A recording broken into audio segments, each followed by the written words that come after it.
ओम साई राम। अध्याय 6। रामनवमी उत्सव, मस्जिद का जीर्णोद्धार, गुरु के कर स्पर्श की महिमा, चंदन समारोह, उर्स और रामनवमी का समन्वय, मस्जिद का जीर्णोद्धार। गुरु के कर स्पर्श के गुण। जब सद्गुरु ही नाव के खेवैये हैं तो वे निश्चय ही कुशलता तथा सरलता पूर्वक इस भवसागर के पार उतार देंगे। सद्गुरु शब्द का उच्चारण करते ही मुझे श्री साईं की स्मृति आ रही है। ऐसा प्रतीत होता है मानो वे स्वयं मेरे सामने खड़े हैं और मेरे मस्तक पर उदी लगा रहे हैं। देखो देखो, वे अब अपना वरद हस्त उठाकर मेरे मस्तक पर रख रहे हैं। अब मेरा हृदय आनंद से भर गया है, मेरे नेत्रों से प्रेमाश्रु बह रहे हैं। सद्गुरु के कर स्पर्श की शक्ति महान आश्चर्यजनक है। सूक्ष्म शरीर जो संसार को भस्म करने वाली अग्नि से भी नष्ट नहीं होता है, वह गुरु के कर स्पर्श से पल भर में नष्ट हो जाता है। अनेक जन्मों के समस्त पाप नष्ट हो जाते हैं। ऐसे व्यक्ति जिन्हें धार्मिक और ईश्वरीय प्रसंगों में पूर्ण अरुचि है, उनके भी मन स्थिर हो जाते हैं। श्री साईं बाबा के मनोहर रूप के दर्शन कर कंठ प्रफुल्लता से रुंध जाता है। आँखों से अश्रुधारा प्रवाहित होने लगती है और जब हृदय भावों से भर जाता है तब सोह भाव की जागृति होकर आत्मानुभाव के आनंद का आभास होने लगता है। मैं और तू का भेद नष्ट हो जाता है और तत्क्षण ही ब्रह्म के साथ अभिन्नता प्राप्त हो जाती है। जब मैं धार्मिक ग्रंथों का पठन करता हूँ तो क्षण क्षण में सद्गुरु की स्मृति हो आती है।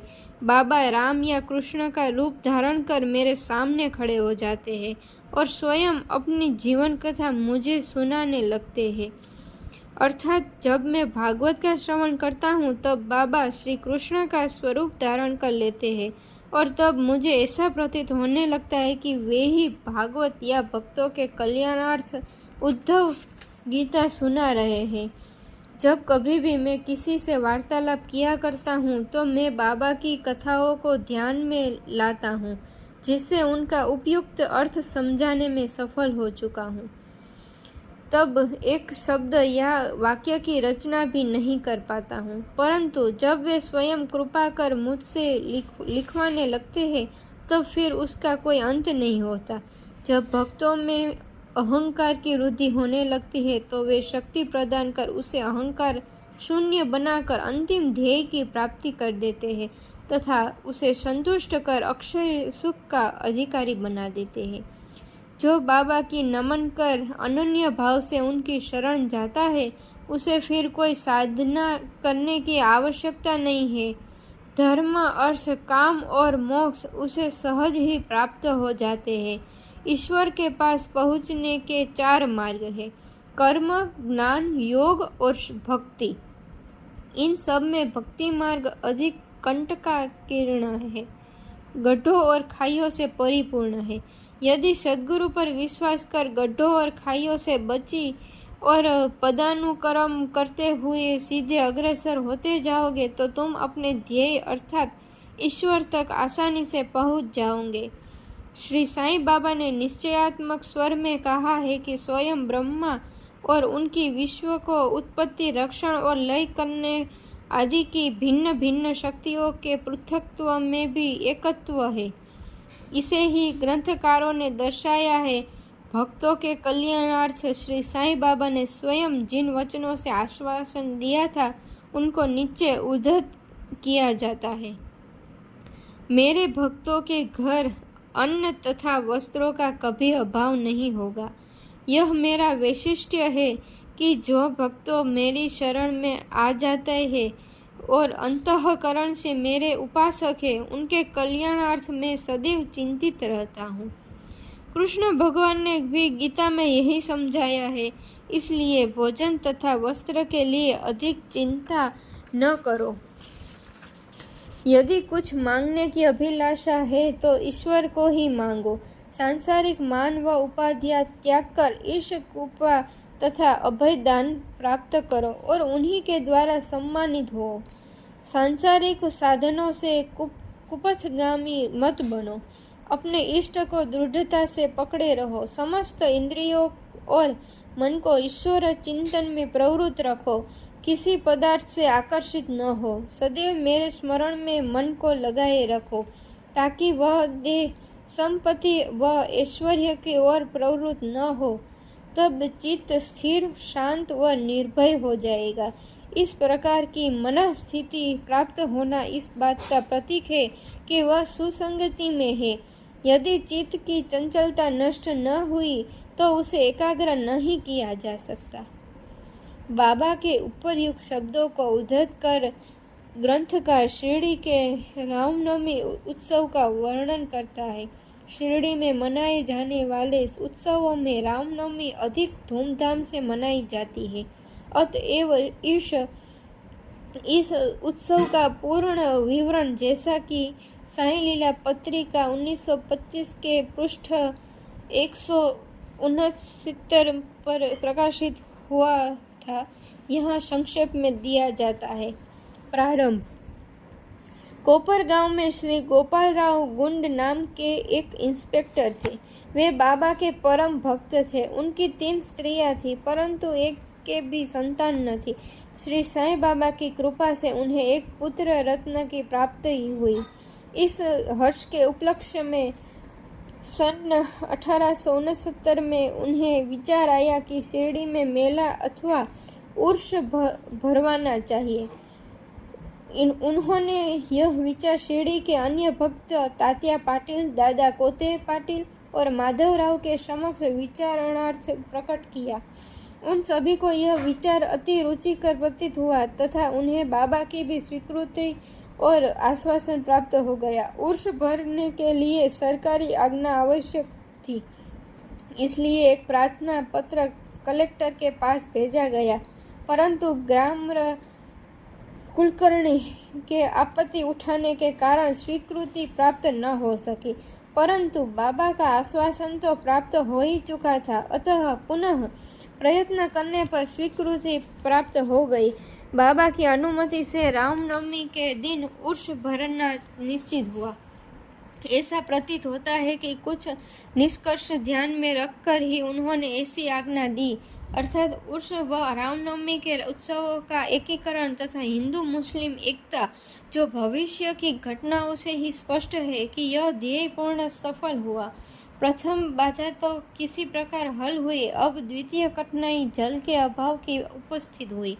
शिरडी तो एक छोटा सा ग्राम था और पूर्व काल से ही वहाँ जल का अभाव बना रहता था। गांव में केवल 2 कुएं थे, जिनमें से एक तो प्रायः सूख जाया करता था और दूसरे का पानी खारा था। बाबा ने उसमें फूल डालकर उसके खारे जल को मीठा बना दिया, लेकिन एक कुएं का जल कितने लोगों को पर्याप्त हो सकता था। इसीलिए तात्या पाटिल ने बाहर से जल मंगवाने का प्रबंध किया। लकड़ी व बांसों की कच्ची दुकानें बनाई गई तथा कुश्तियों का भी आयोजन किया गया। गोपालराव गुंड के एक मित्र दामू अन्ना कासार अहमदनगर में रहते थे। वे भी संतानहीन होने के कारण दुखी थे। श्री साईं बाबा की कृपा से उन्हें भी एक पुत्र रत्न की प्राप्ति हुई थी। श्री गुंड ने उनसे एक ध्वज देने को कहा। एक ध्वज जागीरदार श्री नाना साहेब निमोणकर ने भी दिया। ये दोनों ध्वज बड़े समारोह के साथ गांव में से निकाले गए और अंत में उन्हें मस्जिद, जिसे बाबा द्वारका माई के नाम से पुकारते थे, उसके कोनों पर फहरा दिया गया। यह कार्यक्रम अभी भी पूर्ववत ही चल रहा है। चंदन समारोह। इस मेले में एक अन्य कार्यक्रम का भी श्री गणेश हुआ, तो जो चंदनोत्सव के नाम से प्रसिद्ध है। यह कोरहल के एक मुस्लिम भक्त श्री अमीर शक्कर दलाल के मस्तिष्क की सूझ थी। प्रायः इस प्रकार का उत्सव सिद्ध मुस्लिम संतों के सम्मान में ही किया जाता है। बहुत सा चंदन घिसकर और बहुत सी चंदन धूप थालियों में भरी जाती है तथा लोबान जलाते हैं और अंत में उन्हें मस्जिद में पहुंचाकर जुलूस समाप्त हो जाता है। थालियों का चंदन और धूप नीम पर और मस्जिद की दीवारों पर डाल दिया जाता है। इस उत्सव का प्रबंध प्रथम 3 वर्षों तक श्री अमीर शक्कर ने किया और उनके पश्चात उनकी धर्मपत्नी ने किया। इस प्रकार हिंदुओं द्वारा ध्वज व मुसलमानों के द्वारा चंदन का जुलूस एक साथ चलने लगा और अभी तक उसी तरह चल रहा है। प्रबंध। रामनवमी का दिन श्री साईं बाबा के भक्तों को अत्यंत ही प्रिय और पवित्र है। कार्य करने के लिए बहुत से स्वयंसेवक तैयार हो जाते थे और वे मेले के प्रबंध में सक्रिय भाग लेते थे।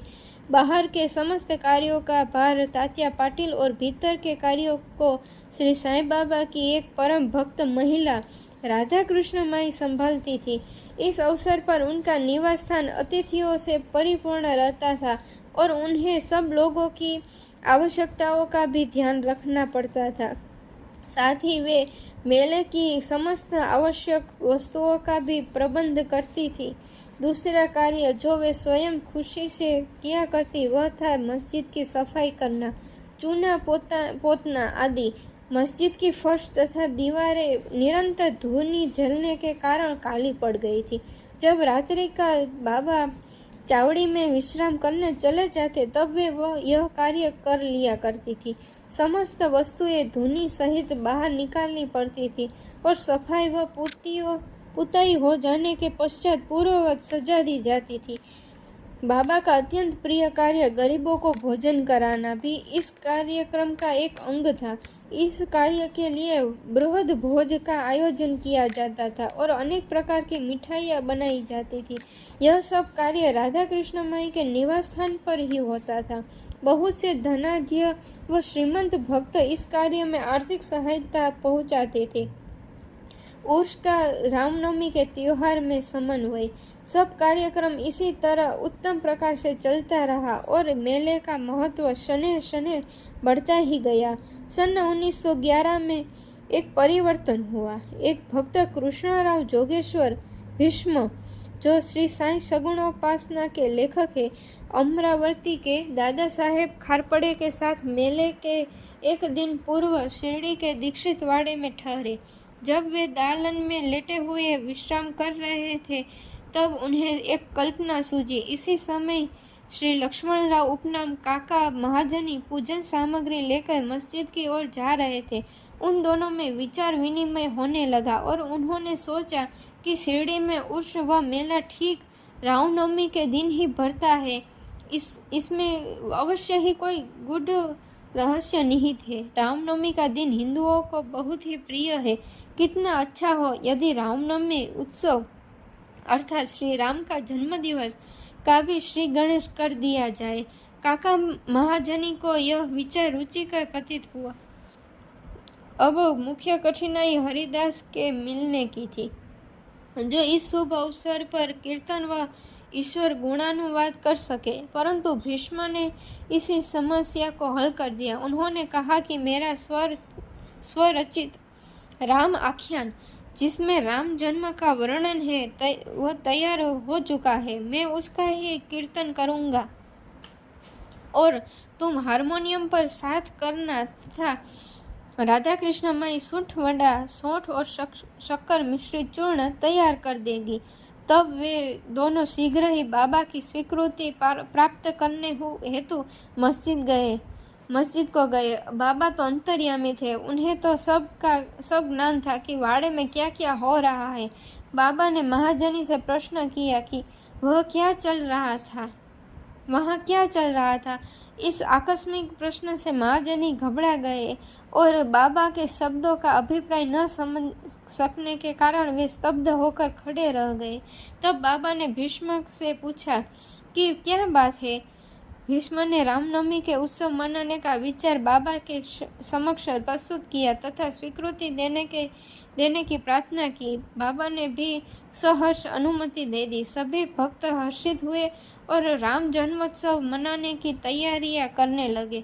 दूसरे दिन रंग बिरंगी झंडियों से मस्जिद सजा दी गई। श्रीमती राधा कृष्ण माई ने एक झूला लाकर बाबा के आसन के समक्ष रख दिया और फिर उत्सव प्रारंभ हो गया। भीष्म कीर्तन करने को खड़े हो गए और महाजनी हारमोनियम पर उनका साथ करने लगे। तभी बाबा ने महाजनी को बुलावा भेजा। यहाँ महाजनी शंकित थे कि बाबा उत्सव मनाने को आज्ञा देंगे भी या नहीं, परंतु जब वे बाबा के समीप पहुँचे तो बाबा ने उनसे प्रश्न किया, यह सब क्या है? यह झूला क्यों रखा गया है? महाजनी ने बतलाया कि रामनवमी का कार्यक्रम प्रारंभ हो गया है और इसी कारण यह पालना यहाँ रखा गया है। बाबा ने निम्बर पर से 2 हार उठाए।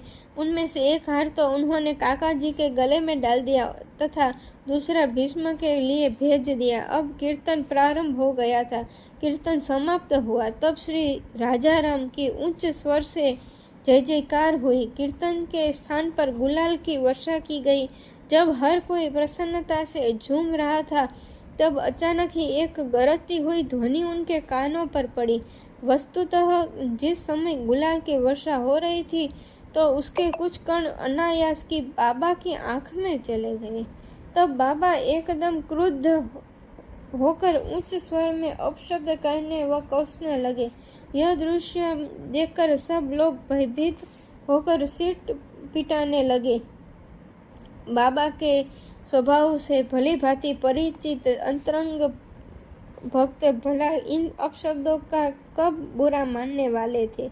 बाबा के इन शब्दों तथा वाक्यों को उन्होंने आशीर्वाद समझा। उन्होंने सोचा कि आज राम का जन्मदिन है, अतः रावण का नाश, अहंकार एवं दुष्ट प्रवृत्ति रूपी राक्षसों के संहार के लिए बाबा को क्रोध उत्पन्न होना सर्वथा उचित ही है। इसके साथ साथ उन्हें यह विदित था कि जब कभी भी शिरडी में कोई नवीन कार्यक्रम रचा जाता था तब बाबा इसी प्रकार कुपित हो ही जाया करते थे, इसलिए वे सब स्तब्ध ही रहे।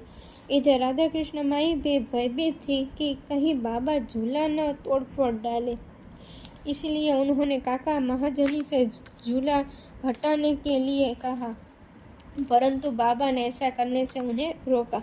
कुछ समय पश्चात बाबा शांत हो गए और उसी दिन की महापूजा और आरती का कार्यक्रम समाप्त हो गया। उसके बाद काका महाजनी ने बाबा से झूला उतारने की अनुमति मांगी, परंतु बाबा ने अस्वीकृत करते हुए कहा कि अभी उत्सव संपूर्ण नहीं हुआ है। अगले दिन गोपाल काला उत्सव मनाया गया, जिसके पश्चात बाबा ने झूला उतारने की आज्ञा दे दी। उत्सव में दही मिश्रित पोहा एक मिट्टी के बर्तन में लटका दिया जाता है और कीर्तन समाप्त होने पर वह बर्तन फोड़ दिया जाता है और प्रसाद के रूप में वह पोहा सबको वितरित कर दिया जाता है, जिस प्रकार की श्री कृष्ण ने ग्वालों के साथ किया था। रामनवमी उत्सव इसी तरह दिन भर चलता रहा। दिन के समय दो ध्वजों का जुलूस और रात्रि के समय चंदन का जुलूस बड़ी धूमधाम और समारोह के साथ निकाला गया। इस समय के पश्चात ही उर्स रामनवमी में परिवर्तित हो गया। अगले वर्ष सन 1912 से रामनवमी के कार्यक्रमों की सूची में वृद्धि होने लगी। श्रीमती राधा कृष्ण माई ने चैत्र की प्रतिपदा से नाम सप्ताह प्रारंभ कर दिया। लगातार दिन रात 7 दिन तक भगवत नाम लेना नाम सप्ताह कहलाता है। सब भक्त इसमें बारी बारी से भाग लेते थे। वे भी प्रातःकाल सम्मिलित हो जाया करती थी। देश के सभी भागों में रामनवमी का उत्सव मनाया जाता है, इसलिए अगले वर्ष हरिदास के मिलने की कठिनाई पुनः उपस्थित हुई, परंतु उत्सव के पूर्व ही यह समस्या हल हो गई। 5-6 दिन पूर्व श्री महाजनी की बाला बुआ से अकस्मात भेंट हो गई।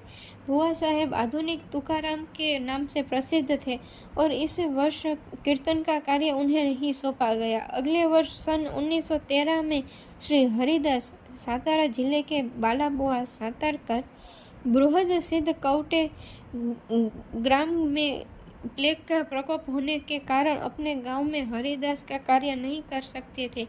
इस वर्ष वे शिरडी में आए। काका साहेब दीक्षित ने उनके कीर्तन के लिए बाबा से अनुमति प्राप्त की। बाबा ने भी उन्हें यथेष्ट पुरस्कार दिया।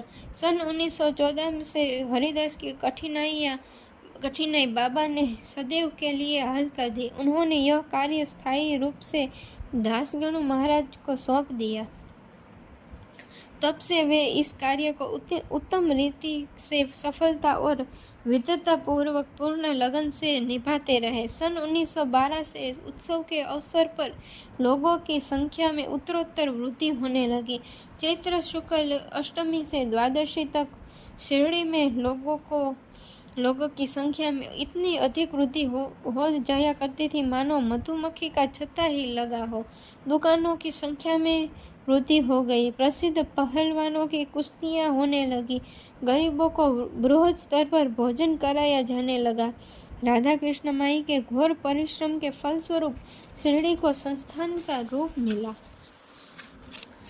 संपत्ति भी दिन प्रतिदिन बढ़ने लगी। एक सुंदर घोड़ा, पालकी, रथ और चांदी की अन्य वस्तुएं, बर्तन, पात्र, शीशे इत्यादि भक्तों ने उपहार में भेंट की है।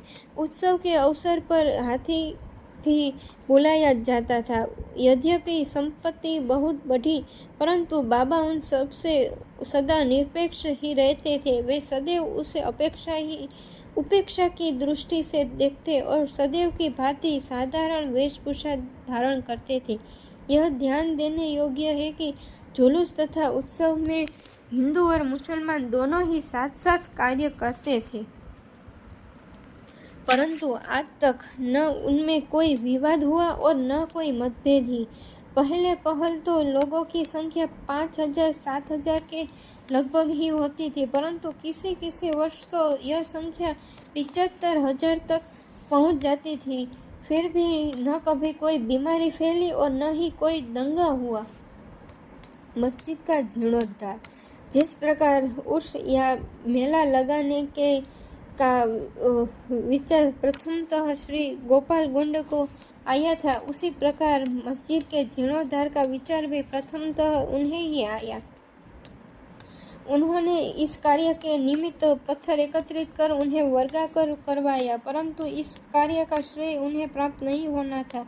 वह सुयश तो नाना साहेब चांदोरकर के लिए ही सुरक्षित था और फर्श का कार्य काका साहेब दीक्षित के लिए। प्रारंभ में बाबा ने इन कार्यों के लिए स्वीकृति नहीं दी, परंतु स्थानीय भक्त महालसापति के आग्रह करने से बाबा की स्वीकृति प्राप्त हो गई और एक रात में ही मस्जिद का पूरा फर्श बन गया। अभी तक बाबा एक टाट के टुकड़े पर ही बैठते थे, अब उस टाट के टुकड़े को वहां से हटाकर उसके स्थान पर एक छोटी सी गद्दी बिछा दी गई। सन 1911 में सभा मंडप भी घोर परिश्रम के उपरांत ठीक हो गया। मस्जिद का आंगन बहुत छोटा तथा असुविधाजनक था। काका साहेब दीक्षित आंगन को बढ़ाकर उसके ऊपर छप्पर बनवाना चाहते थे।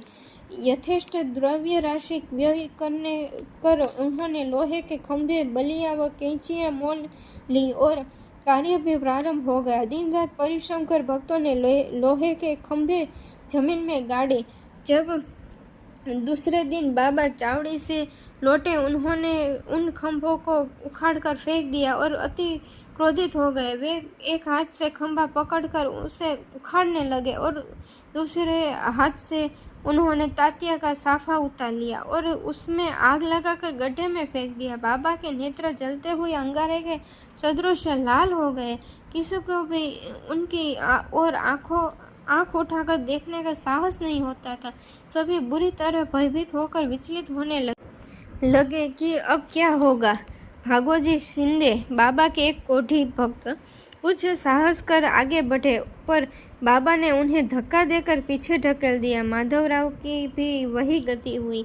बाबा उनके ऊपर भी ईंट के ढेले फेंकने लगे। जो भी उन्हें शांत करने गए उसकी वही दशा हुई।